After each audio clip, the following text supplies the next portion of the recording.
Point Blank is a crime fiction podcast. It may not be suitable for all listeners. We discuss violence in all its forms. The works we reference may include period slang, which some listeners may find offensive. The hosts also have a tendency to swear.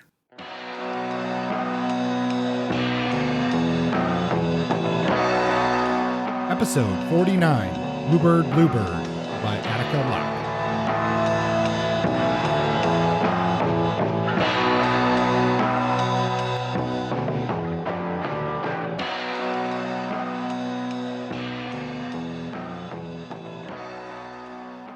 Hello, Point Blank listeners. It's time once again for another exciting episode of Point Blank. Today we are discussing Bluebird, a, contemporary rule noir book. My name is Kurt, and joining me once again, here's Justin. Hello, Kurt. Hello, listeners. I am here and ready. Are you willing as well, Justin? I'm willing, but I have my limits. I have boundaries. Well, that's good. It's good to establish your boundaries. Kurt and I were just talking about our forthcoming Penn and Teller act, where he juggles wiener dogs and I catch them in my mouth. This is going to be a way we raise funds for Point Blank, if it comes to that. That's right. Yeah, it'll be at least a YouTube sensation.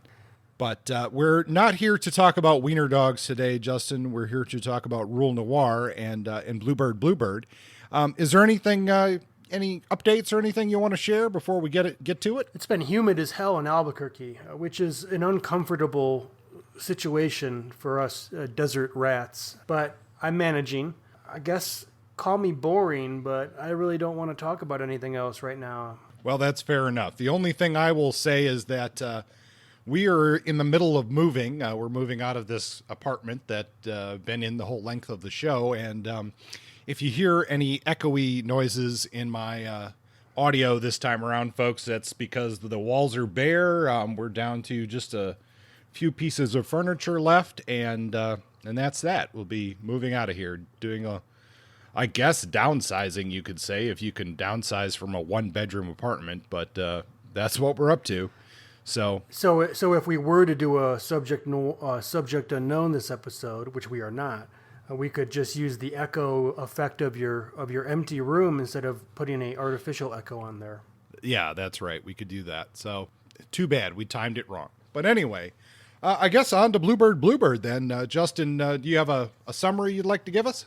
I do. I think it's pretty long. So, well, before you start here, Justin, this is one of the more contemporary books that we've covered. Do you feel that this is a pretty spoiler-heavy summary? No, it's not spoiler. I think it's similar to the previous one. There's parts added and parts taken away, but I don't spoil the ending.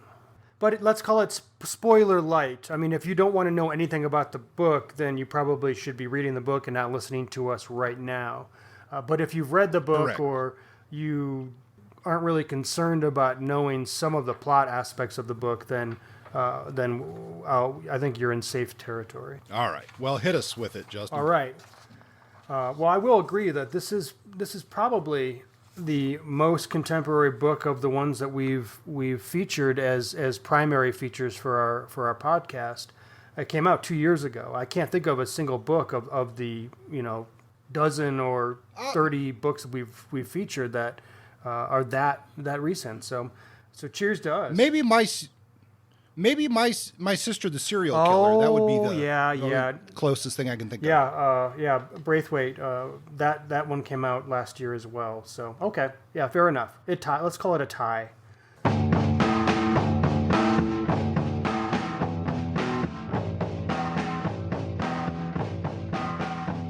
Okay, so this novel was written by Attica Locke and published by Mulholland Books in 2017, and it centers around Texas Ranger Darren Matthews and his investigation of two what turn out to be murders in the small town of Lark, Texas, which is set in East Texas.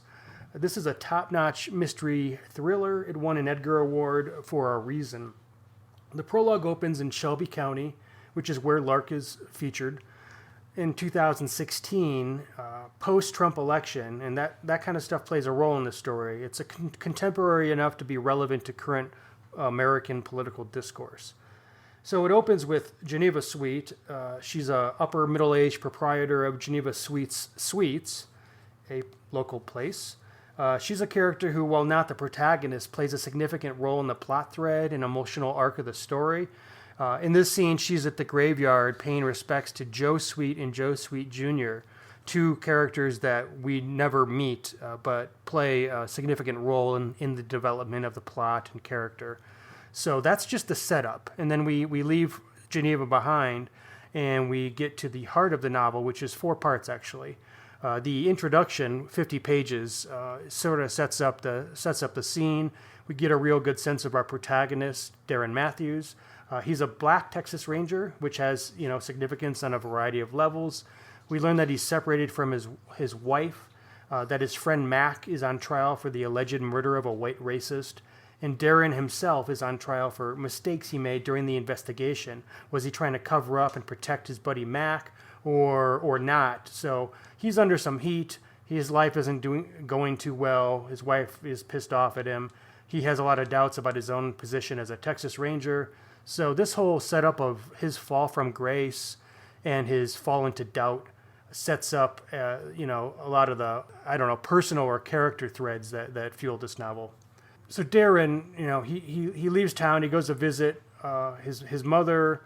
During this time, he contemplates maybe going to law school. He does have a college degree. He went to University of Chicago. His uncle Clayton has offered him this opportunity to work, go to Austin. So he's like, maybe this is a good time to leave the Rangers behind forever and go into law and just become someone else. But then he passes through Lark. He gets wind from a friend that there's a situation up there. So he just stops in without his badge. He's not even using his badge because he's under investigation. He's just a man coming through town. The stranger comes to town, essentially. There's trouble in Lark. 2 people have been found dead. One is a black man from Chicago, which mirrors Darren's own experience. And there's a white woman from Shelby County who worked at a local bar. Both are dead. Are they accidents? Are they murders? Are they related? Are they race crimes? Darren Matthews had served on some race-related investigations. He's been investigating the Aryan Brotherhood. So all of this is totally up his alley.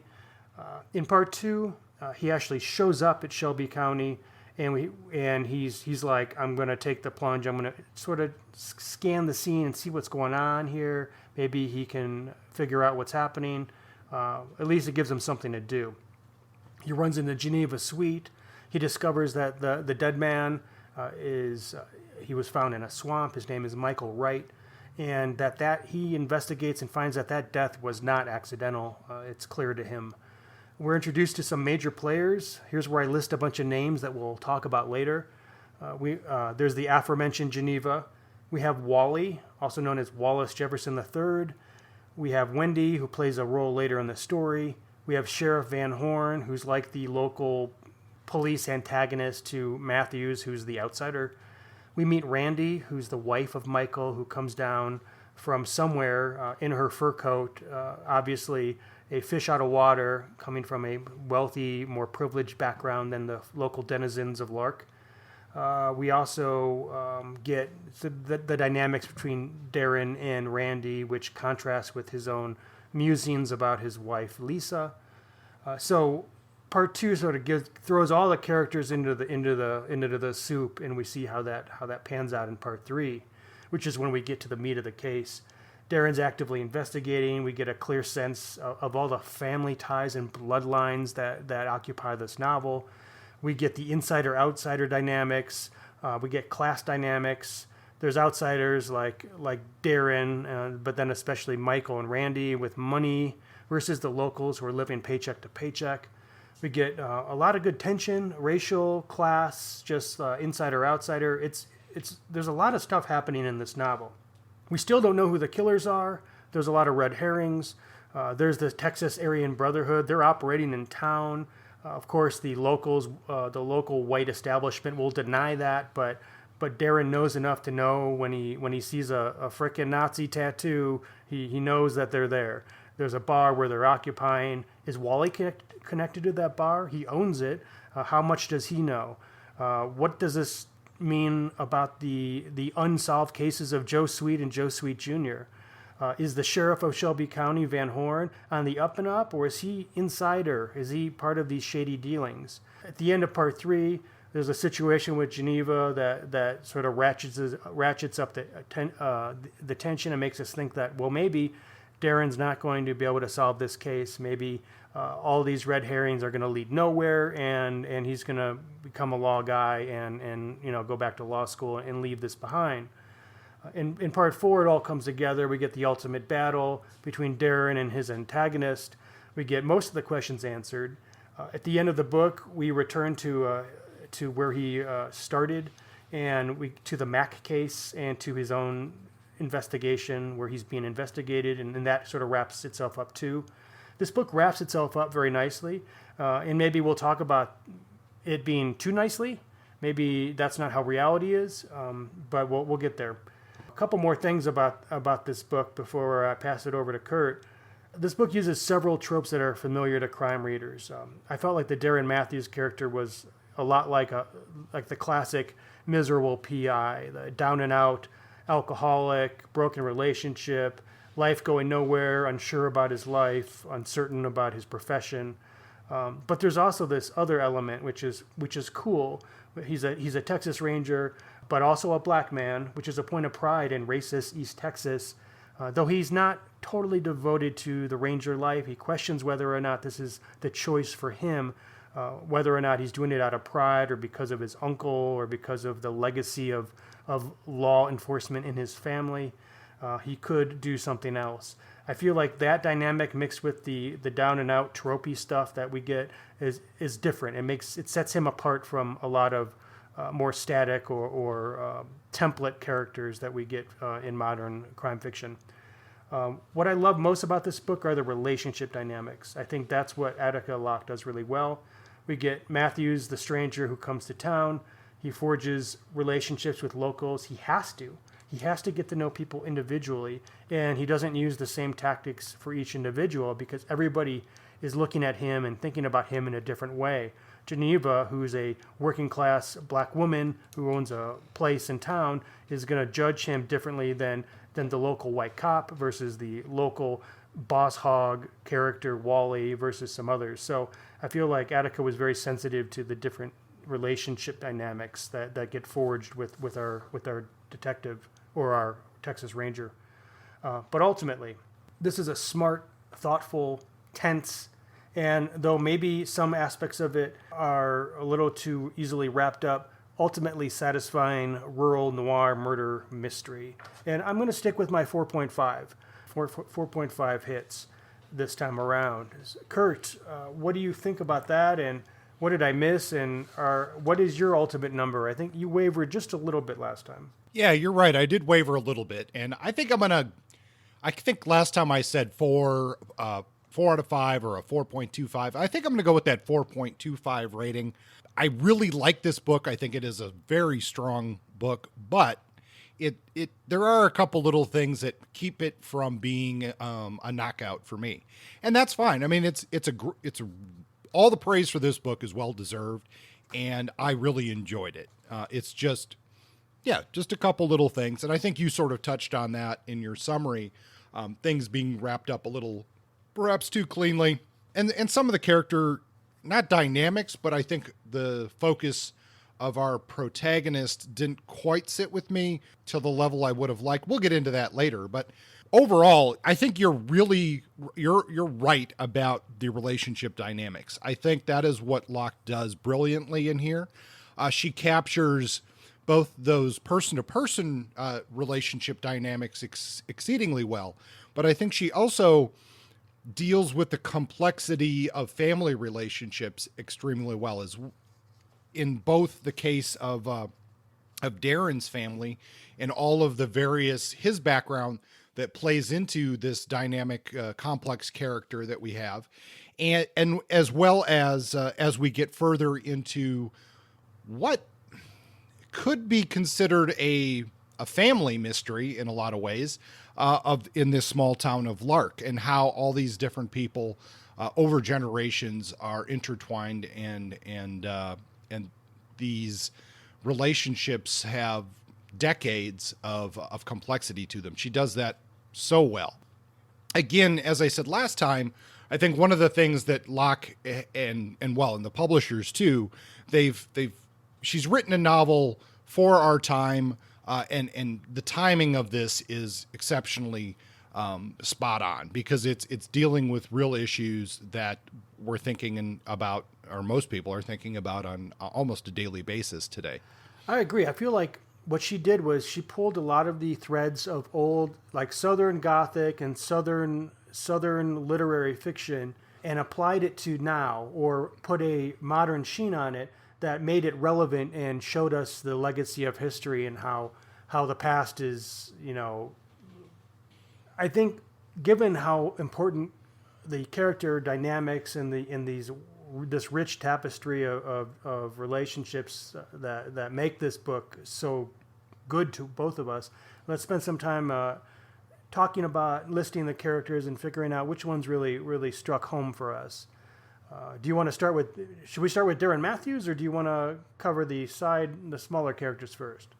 No, let's tackle him first and then move on, because he is our main character. And really, that's how we see the novel is from Darren's experiences. So, yeah, let's talk about it. I have some notes, but if you have some notes or you want to start it, you're welcome to do so.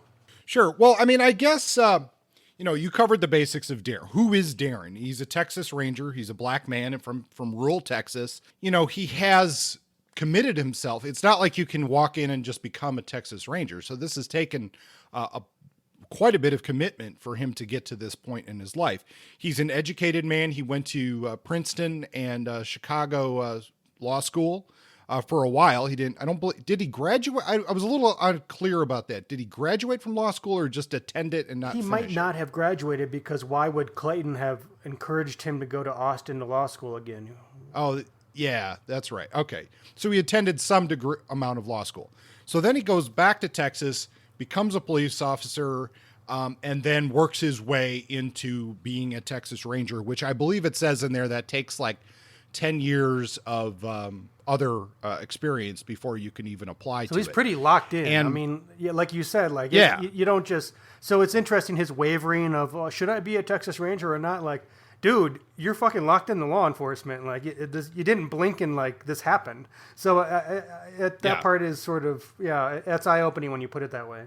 And I think that, I think that's one of the things that is maybe, I don't want to say not believable, or maybe it's this experience that he has much of it is just alluded to, but this trial that he's going through and this deal with Mac and this potentially murdered Aryan Brotherhood guy that kind of is the backdrop of other things going on in the book. It's not the main plot of this book, but it is something that's being held over his head, and the whole reason that he is on suspension during most of this book. Maybe that's what's making him second guess his career choice. I don't know. That could have been a little bit more clear, because why would you get to that level of commitment and then be second guessing this? I guess that would be probably the point of having to have committed 10 years to the police before you become a ranger, because they want committed people in those positions. But let's talk a little bit more about Darren's background, because his family dynamics and how he grew up plays a big role in how he looks at the world. So do you want to talk about that a little bit? Yeah, I can talk a little bit, but you'll want to step in, because I might have some holes in his history, but he comes from a family of law enforcement. His father was he a ranger, or was he just a cop? Didn't his father... No, okay, this is how it is complicated. So his father, he never met his father. His father was killed in Vietnam. Uh-huh. Before he left for Vietnam, he was dating or hanging out with Darren's mother, Belle Callis, and she became pregnant before he left for Vietnam. So she was underage. She had the baby, and his father's brothers, who were older than him, essentially raised him. His two uncles are William Matthews and Clayton Matthews. And William was the one who was a Texas Ranger, and Clayton is a lawyer. That explains the two paths so clearly laid out for him. Yes. And now, at the point that this happens, where this novel happens, William, the ranger uncle, has died. And I can't remember exactly how far along that is, but it is sometime in the past. He was killed during, I believe it says, a random traffic stop or something like that. And so Clayton is the only father figure left in Darren's life. And that's why he has such strong pressure to go back to law school. And also the fact that his wife, Lisa, is also a lawyer. So he's getting pressure from his father figure uncle and his wife to go back to law school and give up on this police business. Yeah, because his wife, Lisa, she's made it clear to him that, yeah, she played along with his cop career for a while, and she endured it, but now that he's really locked into ranger life, it displeases her, and that's led in part to this, their split, or, I don't know, distancing. So he has a lot to lose. Yes. And I guess it's implied that as a ranger, you are sent out. You're not based in, say, Houston. You're like statewide, and you're sent on cases that happen all over the state. So I guess he's traveling a lot and gone for extended periods of time, and that's what's causing this friction. So these are all these complex elements that are playing into his life and his choices. And I think it is also worth saying that his mother, he's not really connected to his mother at all, or very little. She's an alcoholic, living in a trailer in the country, and they don't really have, a very strong relationship. We do see that. We meet her in the first 50 pages. That's part of all I'll say this. The first 50 pages seems like a lot of backstory, because it doesn't have any. It has backstory bearing, but it doesn't have any bearing on the present action of the case of the novel, which is all about Lark. So we might say that this was an interesting move by Attica, or that it didn't work, or that it's a mixed thing. But thinking back, that whole first part was just set up so that we know who this dude is before he gets to Lark. That's a whole lot of setup. If I wrote that, I feel like I'd be rejected. So I'd be hesitant to make that move. So I find that curious that Locke makes that move. Yeah, I guess we would just be speculating as to why that move was made. But I guess the biggest point is that what it does for the rest of the novel is it talks to Darren's motivations to do what he does in Lark. Because as you mentioned in the summary, he's not there because he's assigned to the case. He basically does this on his own accord. And that part of it is a little odd to me as well. But that's not really necessarily a character element. But it does bring all these other characters into play. So I guess, is there anything else about Darren you want to talk about? Or should we get into some of these characters that show up in Lark? I think we can dive into other characters, because they'll help us to clarify who Darren is. I'll say this, though. We do, of the many main characters that we get in crime novels, Darren's is one of the, you might say, better or more completely fleshed out. We know a whole lot more about him than we ever know about Philip Marlowe, and after several books. Yeah. We know more about Darren in the Sure. first 50 pages than we do about a lot of main characters. So if you want to know intimately a full, well-rounded character, then this book is going to be up your alley. For sure. What about Lisa? Lisa Matthews, the wife who's pretty much off the page.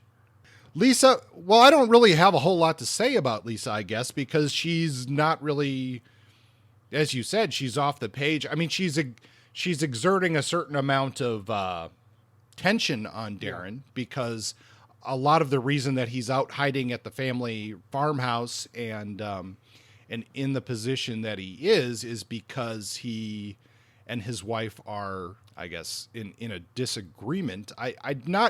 That part of it, does that part seem believable to you, or does there seem like that's kind of forced? Yeah, I have problems with I have problems with the off the page relationship. We sometimes see Lisa or hear Lisa through Darren, through his memories or through a phone conversation or something. But I felt like this relationship was underdeveloped and almost established as a setup for us to better understand Darren and Randy's relationship. Like that she was like a foil, or like anything he did with Randy, who is Michael, the dead man Michael Wright's wife.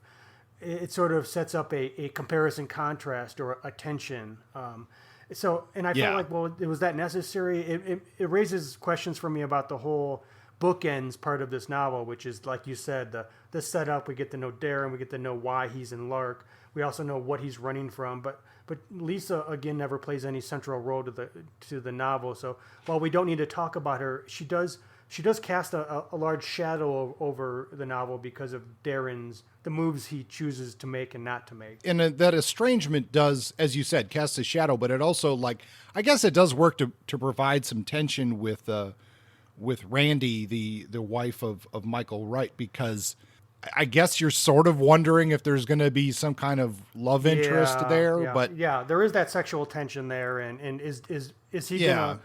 Is he gonna? A lot of this is there are so many. When you're writing, you're supposed to create contrast. You're supposed to create, actions and consequences. So, can do you take the path A or path B, and each one will determine your future. There's a lot of very clear, stark, path A or path B, or black and white, or inside or outsider, or do I choose my wife or do I choose this lady? Do I choose my career or do I choose this alternative career? Do I choose Uncle A or do I choose Uncle B? It's almost like you can map it out into a clear, useful diagram that explains every decision made, which is fine, but it's not as murky as you'd expect real life to be, where the options aren't as clearly laid out as they are in this novel.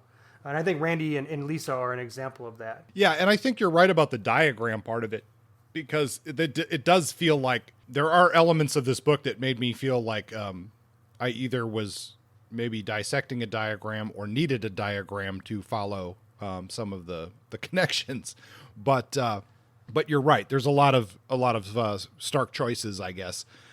It's either or kind of situation. But Randy as a character is somewhat interesting. She does team up with Darren for a while. And as you said, she's the wife of Michael, the murdered black man, who the whole reason that Darren is there in the first place. But she's estranged from Michael. They haven't been, she's a photographer. She travels the globe. Michael cheated on her numerous times. They were still technically married, but they weren't really together. She's just sort of there to finalize things because legally she's the one who has to deal with it. And she's definitely the out of town element. She's also, I guess, in the Black American experience, she's also the symbol of the, I guess, not diaspora isn't exactly the right word here, but they're northerner coming down to the cosmopolitan. South. Yes, that's a bit cosmopolitan modern black woman coming to rural southern Texas, where things are not the way she is certainly expecting them or them to be. Yeah, and that causes tension. Oh yeah, and I love that. I would say this: Attica did not shy away from throwing everything in here, all the different dynamics that exist in life, and see how they play out. So you get like Randy in Geneva, who we'll talk about, I think, next, because for a lot of reasons. Yes. We get Darren and the local cop. We get all of those let's just throw them in here and turn up the heat and see what happens. But I feel like Randy's Randy is like a mirror of Darren. Like you said, they're both like the same person. They're the ones who travel. They're the ones who are away. They're estranged from their spouses. Michael dies. He was murdered. But, Lisa's is their relationship metaphorically dead? Is there a metaphorical death in their relationship? If Darren continues on the path he's thinking about continuing on, will that result in the death of his relationship with Lisa? Is it right for him to be with Randy? Because look at, they're like peas in a pod. It raises a lot of those questions, and I'm not going to talk about how they answer these questions, but definitely felt like a mirror to me. You suggested this, and I think it is time to move into Geneva Suite. I mean, she's really the center of this entire story. And agreed. In many ways, she's the dynamic character that I actually would have liked to have spent more time with. Yeah, I'm with you there. I call her the heart and soul of a novel, but how much do we actually see? Well, we're never in her head, so we always see her through Darren, pretty much. But she connects to multiple generations. She connects to every single character in the story. Yes, except Lisa. Well, yeah. So who is this Geneva Sweet? She's as you said, she's an older woman. She connects to multiple generations. She's a business owner in a black female business owner of decades in a small rural Texas town. And she is also, interestingly, it's mentioned here, she's like also one of the few black landowners in the county. Oh yeah, yeah, it's made very clear that there's a tension with that, with Wallace, the local patriarch, coming in and looking to try to buy her off, and she's like she holds her own, but you can tell like she's uniquely positioned, and that positioning creates trouble for her. And that's how we get to know her initially, is that she's holding her own in a place where it doesn't appear that she belongs. And then, as things play out, we get to see how things are actually connected. I mean, she's a woman who's experienced a lot of tragedy. Her husband was killed in a robbery. Yep. Her son was killed by her daughter-in-law, who's now in jail. Who she still visits and brings stuff to in jail. Yeah, she brings food. She has her, which is a key thing for her. It's these, obviously she owns a restaurant, and it's famous for its barbecue, Southern cooking, and fried pies, which I'm not exactly sure what a fried pie is, but it sounds pretty good. We should head on over to Lark and get one. I guess so. Give me a fried pie.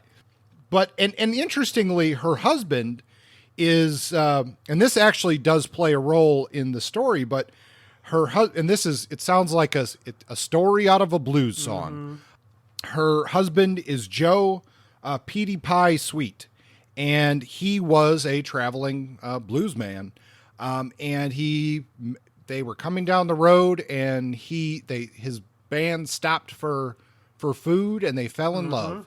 And he quit the traveling life right then and there, and until the day he died, they were together and presumably in love. At least that's the way the story portrays it. But boy, if that doesn't sound like a blues song, I don't know what does. Yeah, and it's not a story that's, while it's a tangent, it's not separate from some of the major plot elements in the novel. It comes back and plays a role with Michael and Randy coming to town. So everything gets planted in this novel in a way that connects to other parts of it, which makes it really, well, maybe confusing at times. It feels pretty contained. Yeah, there is definitely a point where it does feel confusing, but then pretty quickly the novel gets it all under control, and you can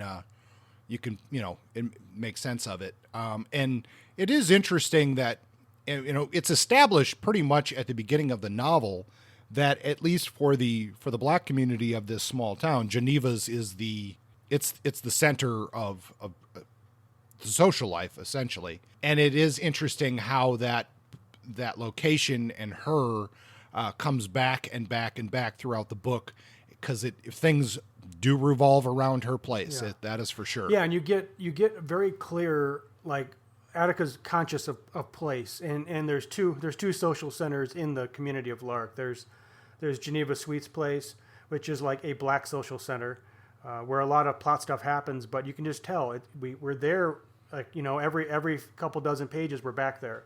There's also the bar where the Aryans hang out, and that's Wally's bar. We're there many times, and in both situations you get a lot of insider outsider dynamics. A white dude walks into Geneva Sweet's place, and everything shifts. People adjust themselves, and certain conversations cease, and you just get a really well played out showing of how dynamics shift when a certain person called them an outsider enters. Same with with Wally's bar. You get the same thing when Mike, we know that Michael had gone in there at one point, but also when Darren goes in there, when Darren returns, like every time some shit happens.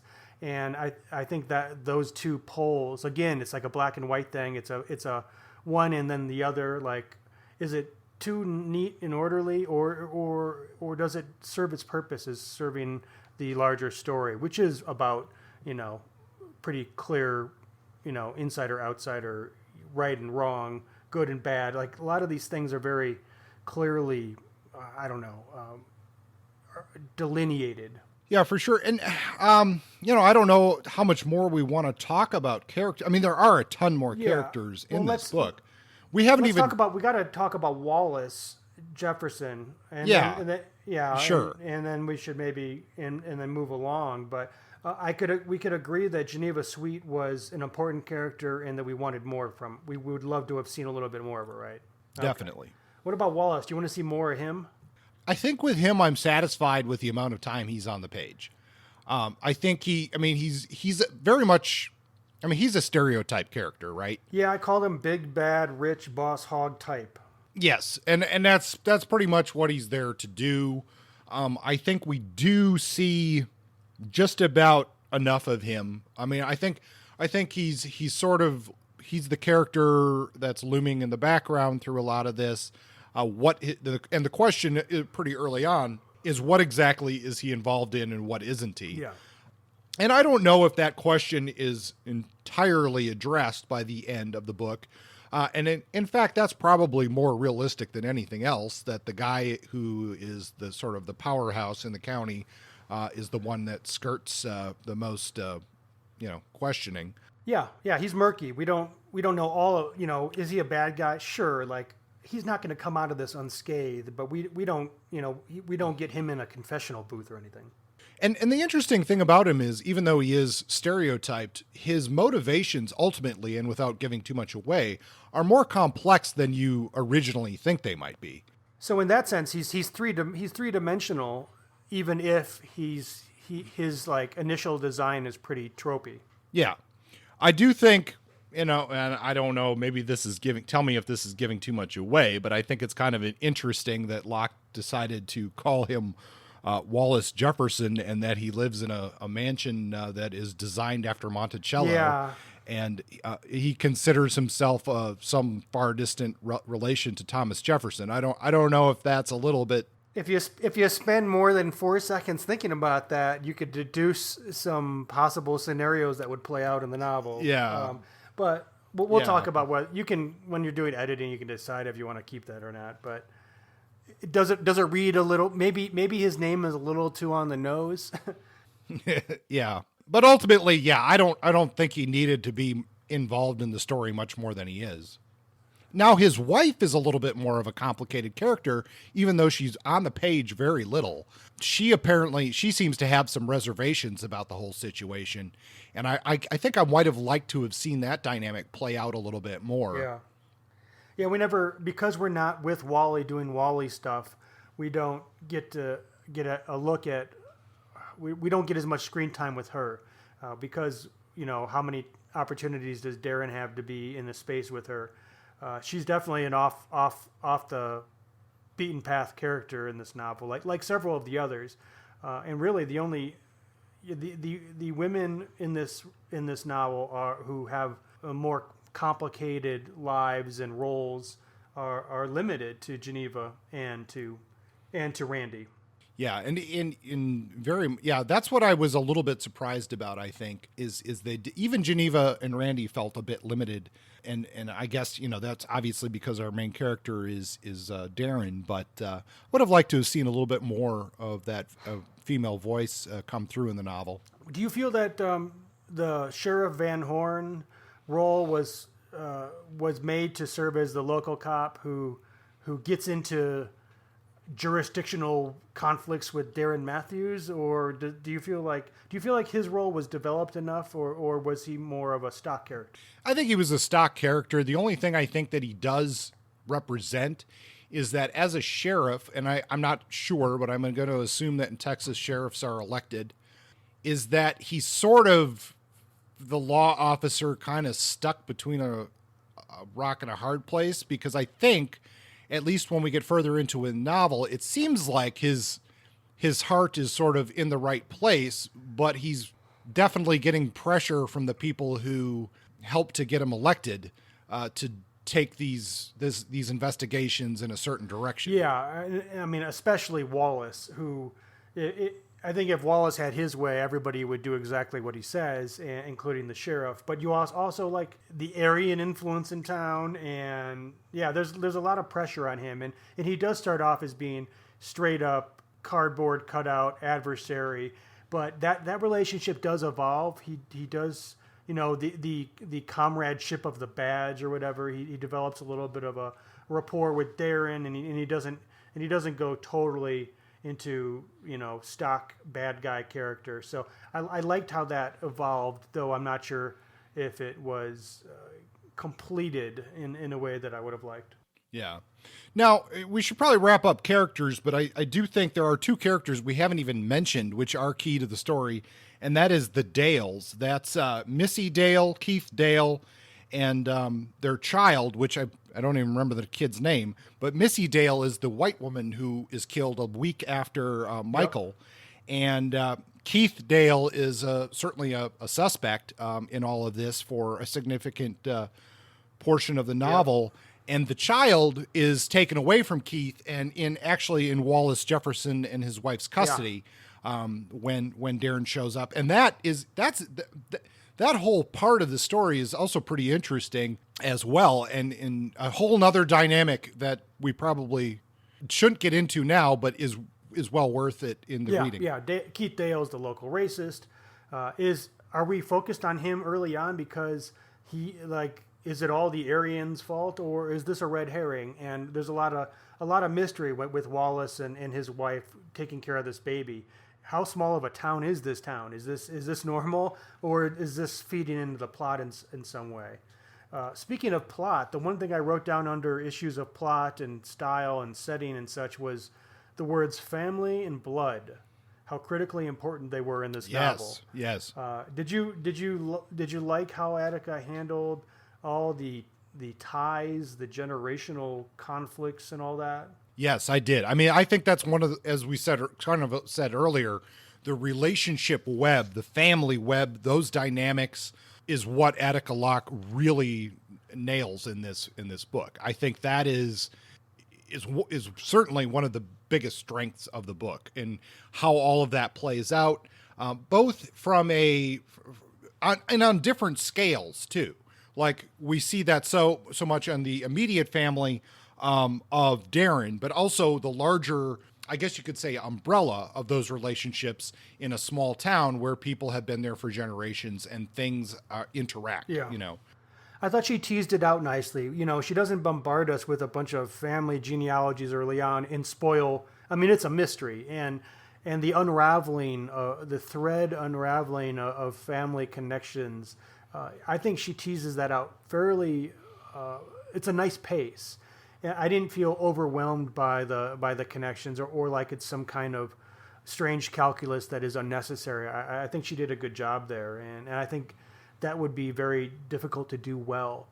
I get overwhelmed thinking about generations of families and how they all connect. You have to have some pretty good note-taking to figure out. I mean, that's some Faulknerian shit, trying to imagine how everything plays out and how old animosities reemerge 2 generations later, and who's sleeping with who, and who's holding the power, and has it always been that way, and how does blood mix with racism, mix with power, and how does that all look in 2017 or 16 when this book is set?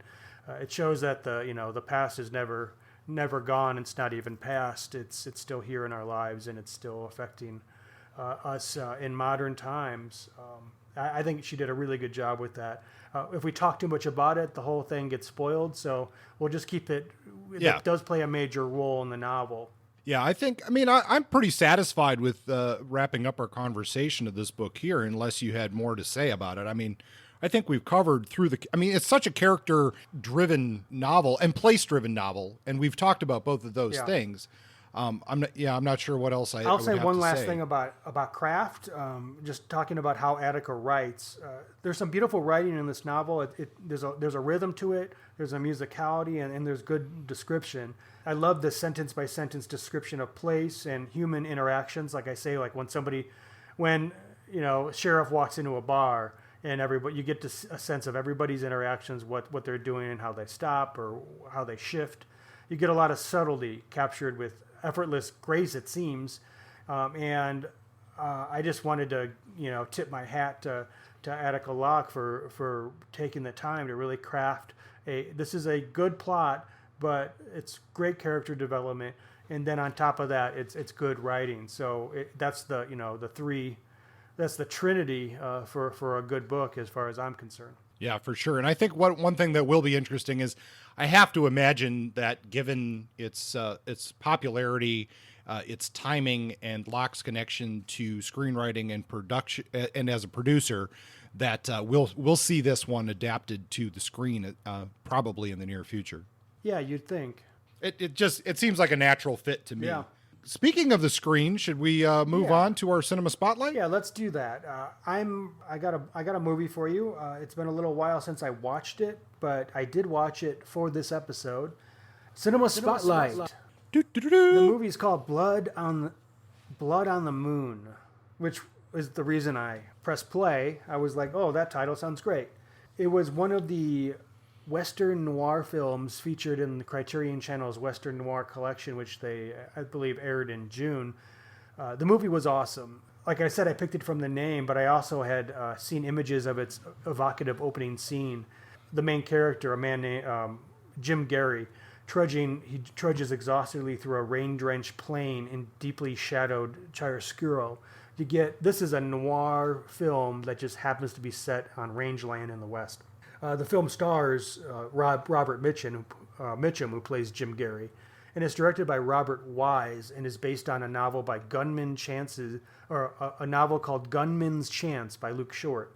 I haven't read the novel, but the film is pretty well crafted.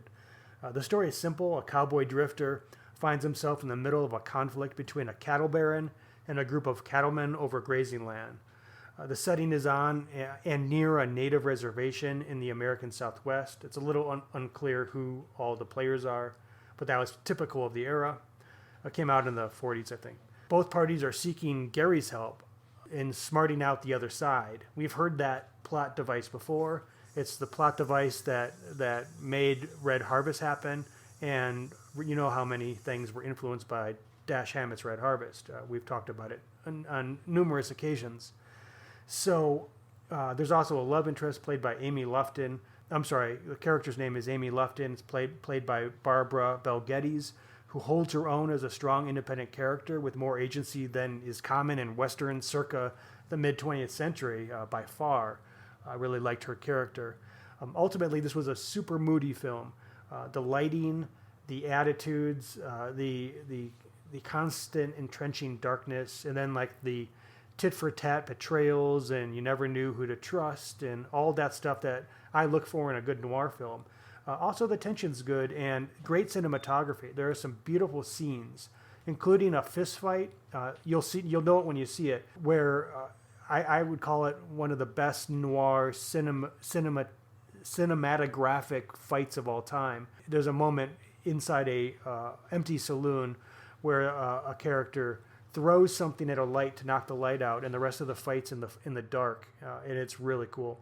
So anyway, this is a definite hit. I highly recommend Blood on the Moon, and just writing about it or talking about it right now makes me want to go watch it again. So highly recommended.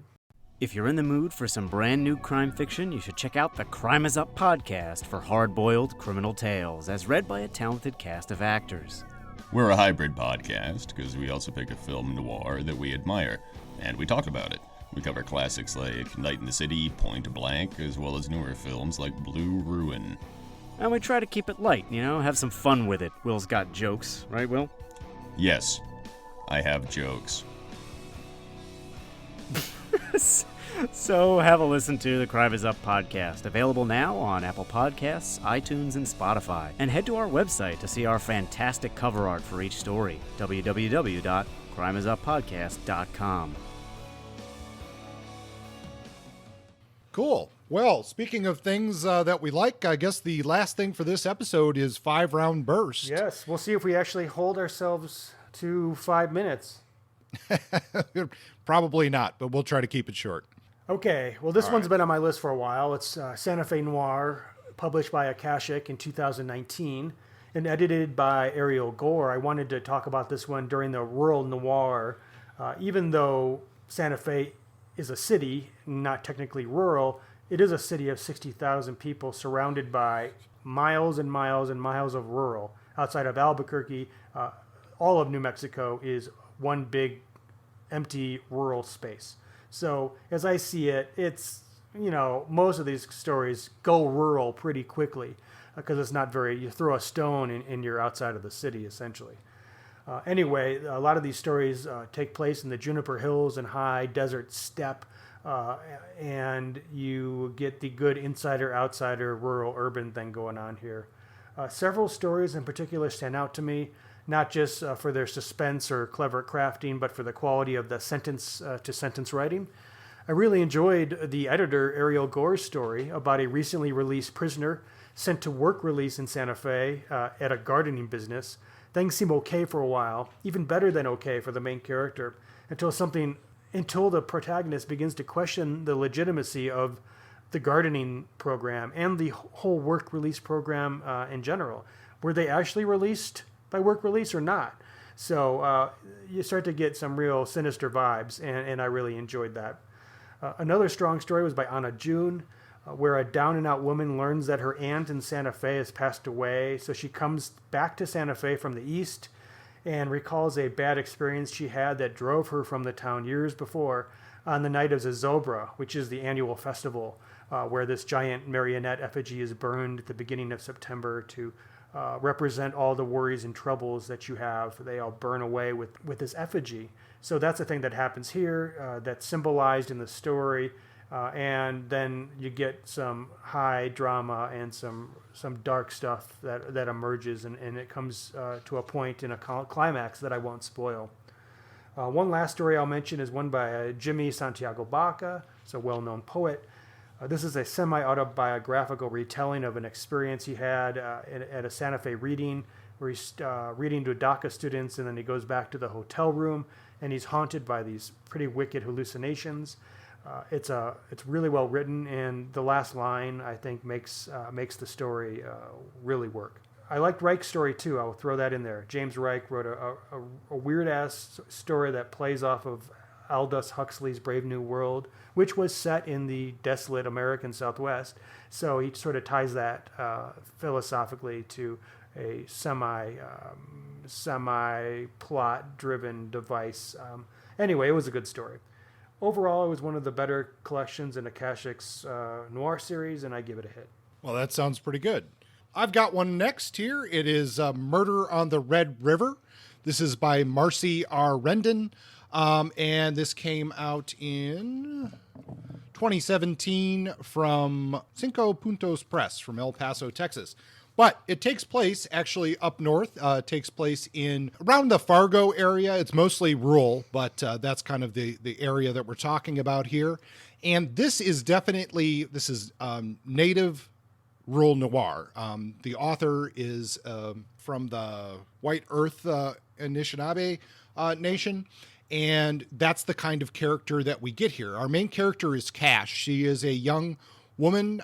She was pulled away from her family after her mother was in a car accident, and she was raised in white foster care. And this is something out of real history where a lot of Native American children were essentially taken away from their community and put into white foster care. Now, she's in her early 20s, and she's become sort of a hardworking farm laborer, driving trucks for the farmers in the area. She has a local reputation as being a tough woman, and one of her only real I guess you would say friends or mentor is the sheriff, Sheriff Wheaton. Because of that relationship that she's had, he kind of looked out for her as a child here and there.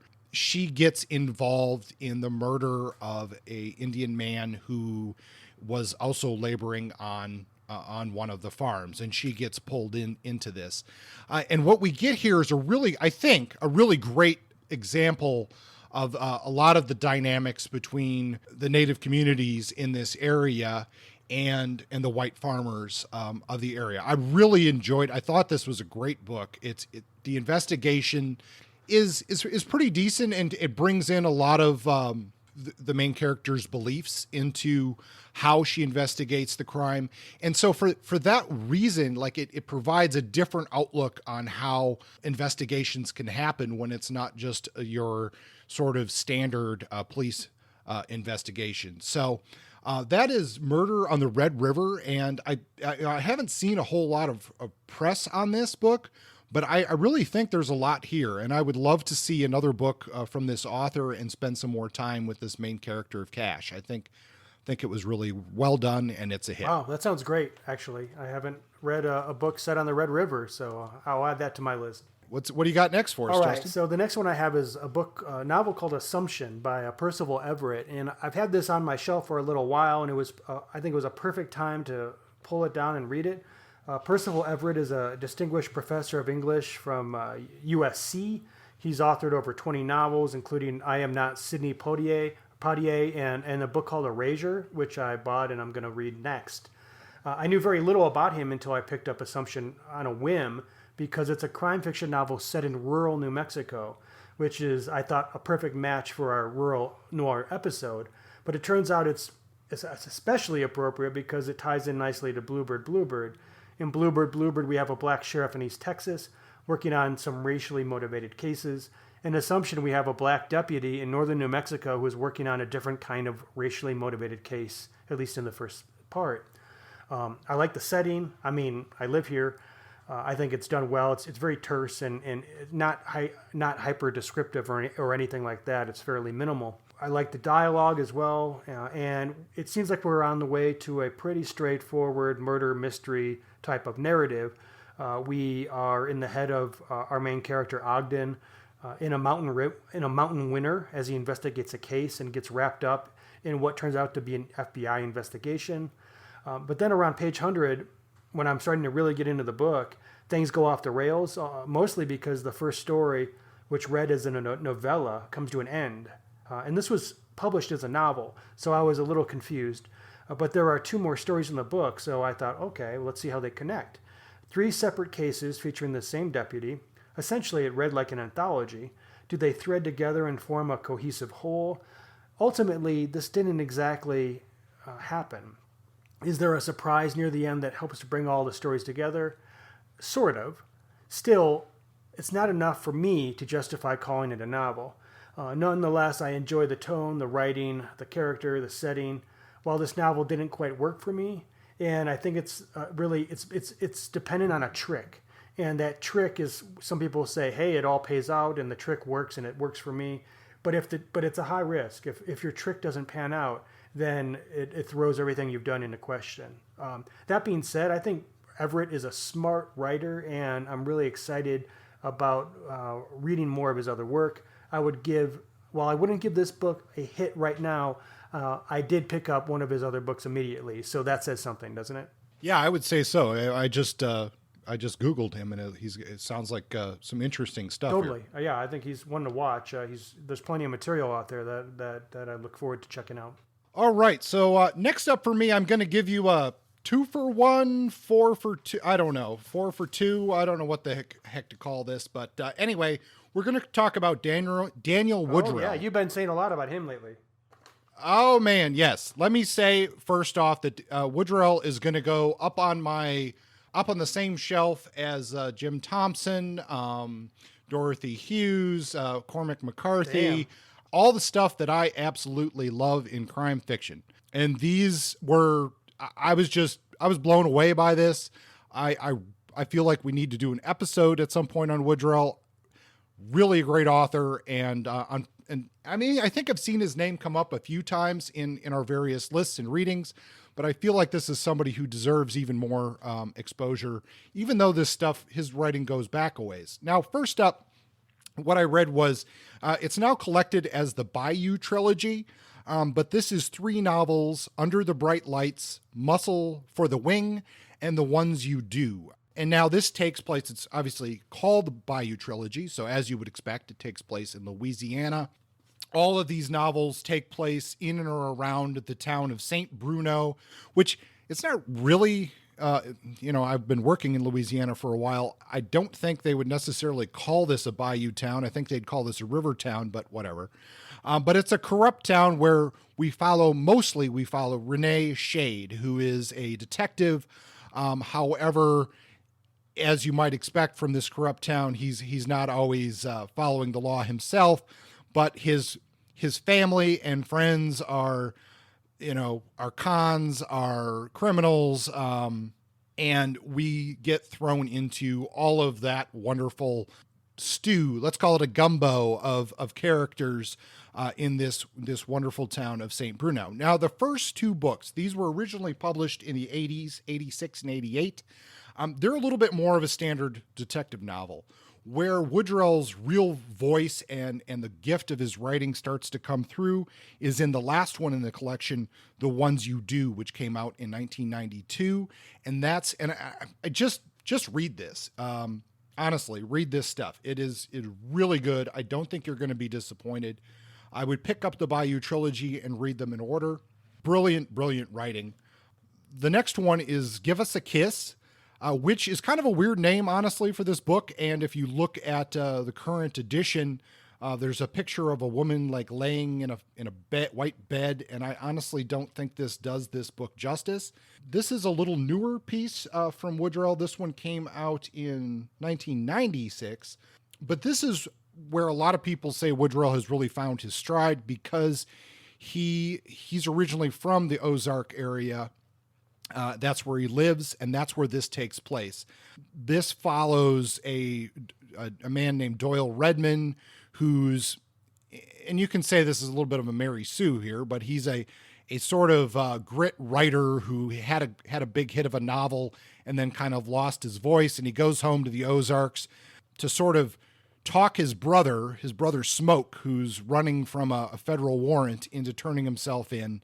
And once he goes after Smoke, he gets pulled into old family feuds, growing weed up in the woods of the Ozarks, falls in love with a teenage girl named Niagara, and her mother, Big Annie, is involved in this story. And this the one just goes off the rails as well in a very good, very Ozark redneck kind of way, and it's really good, enjoyable. What an enjoyable read. I loved all 4 of these books. Strong hits. Woodrell doesn't have that many books out. If you do know him, it's probably from Winter's Bone, which was turned into a movie, which I haven't seen, but I did recognize the movie posters. So definitely check out Daniel Woodrell. I will. I think I'm going to go buy his shit as soon as we're done recording here. And then last, I did want to mention, we both referenced this in our last episode, but I did want to just mention the Gritlit, a Rough South Reader, that was edited by Brian Carpenter and Tom Franklin. I think this is interesting if you are really into this idea of Gritlit. This is mostly a type of book that you would buy for a Southern literature course. That's the kind of reading that's in here. So I'm not going to call it a hit, but it is a good reference book. It does have a nice introduction to Gritlit. And then also in the back, there is references and reading lists and stuff like that. So if you really want to dig into Southern Gritlit, you should pick up the Gritlit reader. Yeah, I've read part of it, and I'm actually very excited about it. I'm getting a lot of, I'm learning a lot. But yeah, it is comprehensive. I think I would give it a hit, though I would, but I recognize what you're saying. It's not, it's selections from people's work, not so much independent, fully fleshed out pieces. Yeah, it's essentially a reference book. I mean, there's short stories in it, but that's its main purpose, is really a reference. Yeah. Well, I think we've made it to this point. You're done with your 5 round, right? We sure have. We did it. Just over an hour. Seems to be where we're falling these days. That's right. But and next up is going to be episode 50, where we're going to be back to Jim Thompson talking about. Yeah, we did it. Episode 50, Population 1280. Then we'll be starting our new format where we're going to be breaking things up a little bit differently. Probably should result in shorter episodes, or slightly shorter episodes, but more focused anyway. Yeah. We won't bother you with the details on that. We'll surprise you once we come out with episode 50. But if you do have ideas for episode topics, feel free to contact us, pointblankpodcast.com. Facebook, you can reach out to us at Point Blank Hardboiled Noir and Detective Fiction. We are checking our Twitter handle, Point Blank Noir, Gmail, Point Blank Noir at Gmail, or our Point Blank group on Goodreads, where we discuss, or some people do, discuss some of the fiction that we're featuring on our podcast, and sometimes other things as well. Don't be afraid to get in touch with us. It's always nice to hear from listeners. I think actually, too, we are pretty much caught up on the reviews that have been requested. Yeah. So if you do have something you'd like us to review, let us know. Definitely. Until then, stay safe out there and be good to each other. Sounds good. All right. Bye-bye.